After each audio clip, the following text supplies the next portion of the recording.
அனைவருக்கும் வணக்கம். இன்னைக்கு நம்ம பார்க்க போறது தமிழ் டேர்ம் 3ல 6th இயல் 2 பார்க்குறோம்.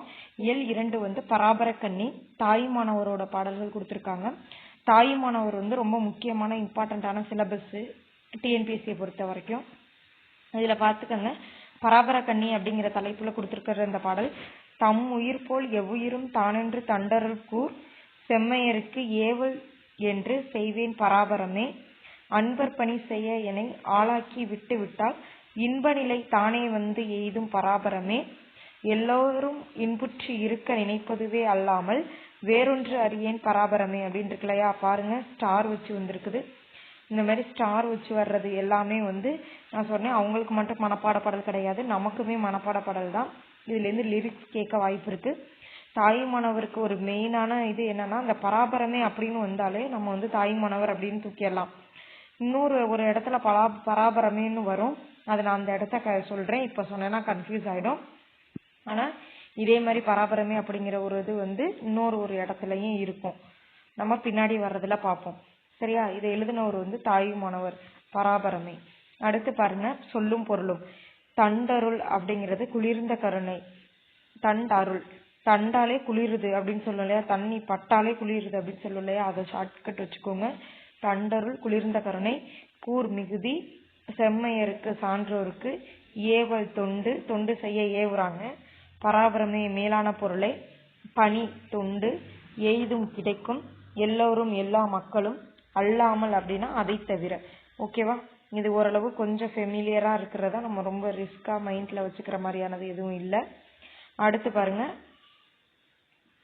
தாயுமானவரை பத்தின நூல்வெளி.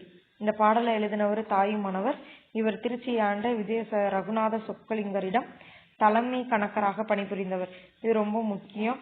இப்ப நம்ம வீட்டிலே தாய் இருக்காங்கன்னு வச்சுக்கோங்களேன், தாயோட கணக்கு வழக்கெல்லாம் பாத்தீங்கன்னா சொக்கிடும் உண்மையாவே. ஏன்னா அவங்க வந்து அவ்வளோ நீட்டா வந்து கணக்கு பார்த்து ஃபேமிலியை ரன் பண்ணுவாங்க. ஓகேவா? அப்ப சொக்கலிங்கரிட தலைமை கணக்காரராக பணியாற்றி இருக்காரு. ஓகேவா? இந்த பகுதி வந்து தாயுமானவர் பாடல்கள் அப்படிங்கிற நூல்ல இடம்பெற்றிருக்குது. இது தெரியும், தாயுமானவரோட பாடல்கள் எல்லாமே தாயுமானவர் பாடல்கள் அப்படிங்கிற தலைப்புலதான் இடம்பெற்றிருக்கும். தமிழ் மொழியின் உபநிடதம், அதாவது தாய் நமக்கு தாலாட்டு பாடுதுன்னு வச்சுக்கோங்க, அது உபநிடதம் மாதிரி அப்படி சொல்லி ஞாபகம் வச்சுக்கோங்க. இது ரொம்ப முக்கியமான கொட்டேஷன். தமிழ் மொழியின் உபநிடதம் என அழைக்கப்படும் நூல் எது அப்படின்னு கேட்பாங்க. அடுத்து பாருங்க, பராபர கண்ணி அப்படிங்கிற தலைப்புல இது இடம்பெற்றிருக்கு. கன்னிங்கிறது 2 அடிகளில் பாடப்படும் பாடல் வகையா. அந்த கன்னி, இந்த என் அந்த நான் வந்து 2 இது வந்திருக்கு இல்லையா, இதை வச்சு ஞாபகம் வச்சுக்கோங்க. கன்னி 2 அடிகள்ல பாடப்படுற பாடல் வகை அப்படின்னு சொல்லி. ஓகேவா? அடுத்தது பாருங்க, ஒன்வேர்டு வந்து ஈஸியானதா இருக்குது. நீங்கள் நல்லவர் அப்படின்னு சொல்லி கலீல் கிப்ரானோட ஒரு கவிதை கொடுத்திருக்காங்க. வாழ்க்கை பின் திரும்பி செல்லாது, நேற்றுடன் ஒத்து போகாது, கொடுப்பவரின் பரிசுடன் அவருக்கு சமமாக எழுங்கள், சிறகுகளின் மீது எழுவது போல. உழைக்கும் போது நீங்கள் புல்லாங்குழலாகி விடுகிறீர்கள், அதன் இதயம் காலத்தின் கிசுகிசுப்பை ஒரு இசையாக மாற்றி விடுகிறது.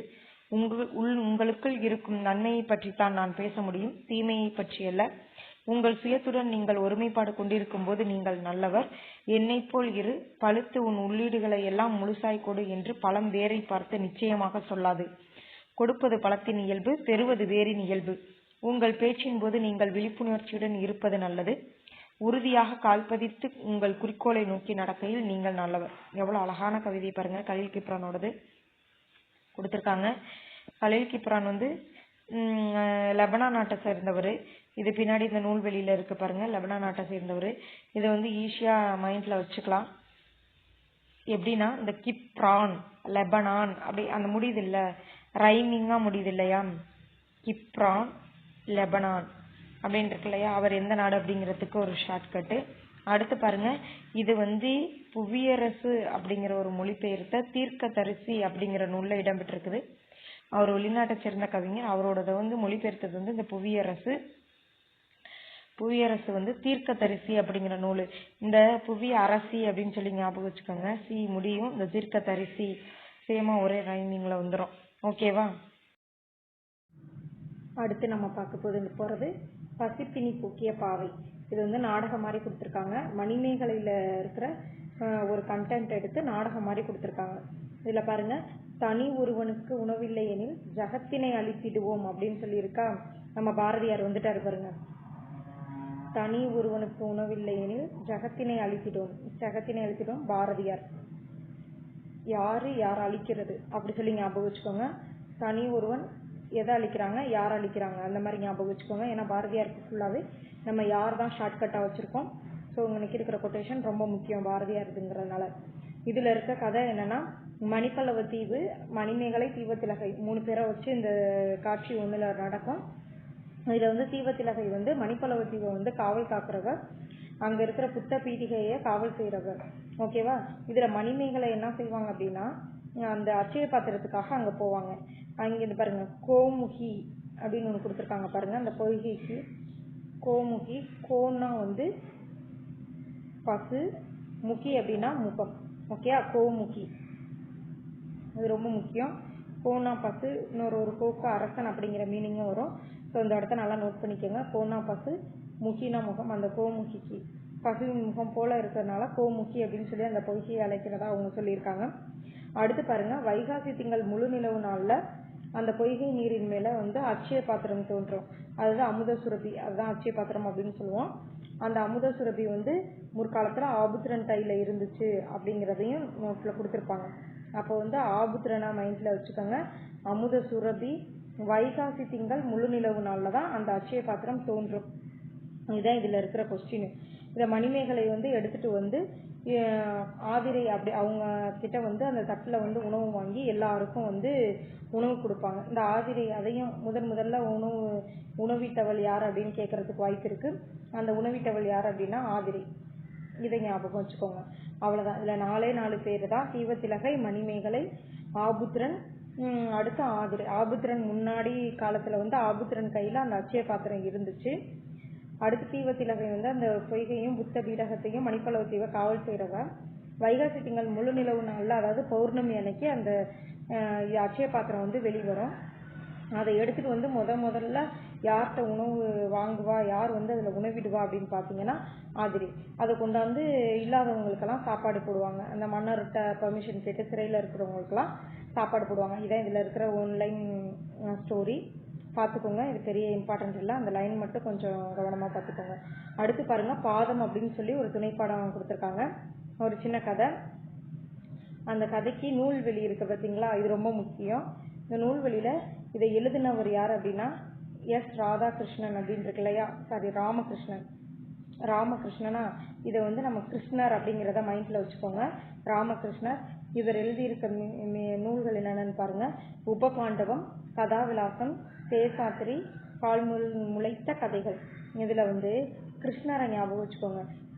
கிருஷ்ணர் தானே இந்த கீதை நூல் எழுதுனது. அதுல நிறைய உபதேசம் பண்ணியிருப்பார் இல்லையா, அதை கொண்டு வாங்க. உபபாண்டவம்.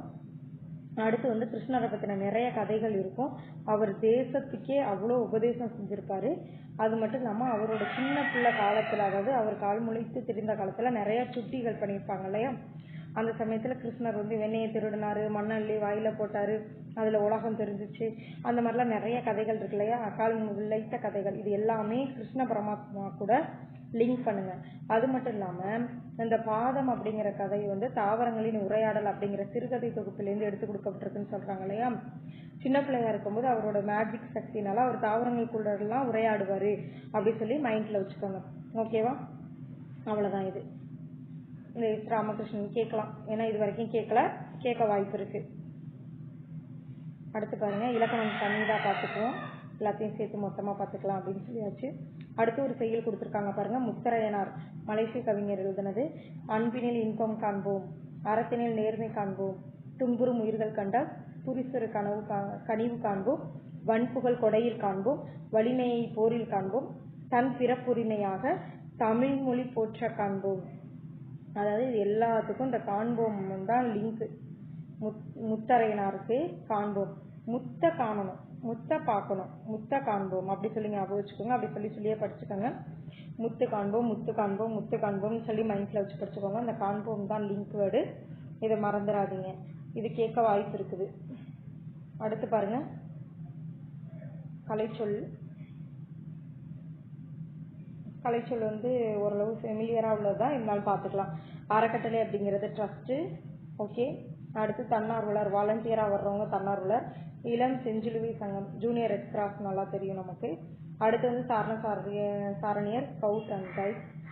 அடுத்து வந்து சமூக பணியாளர், சோசியல் ஒர்க்கர். இது ஓரளவு நமக்கு தெரிஞ்சதுதான். இதோட இந்த யூனிட் வந்து முடிஞ்சிருச்சு. சேனலை சப்ஸ்கிரைப் பண்ணாதவங்க சப்ஸ்கிரைப் பண்ணி வச்சுக்கோங்க. டெட் பேப்பர் 1 பேப்பர் 2க்கான கிளாஸஸ் போய்கிட்டு இருக்குது. விருப்பம் இருக்கிறவங்க ஜாயின் பண்ணிக்கோங்க. கீழே டிஸ்கிரிப்ஷனில் டெலிகிராம் லிங்க் கொடுத்துருக்கோம், அதில் கொடுத்து ஜாயின் பண்ணிக்கோங்க. தேங்க்யூ.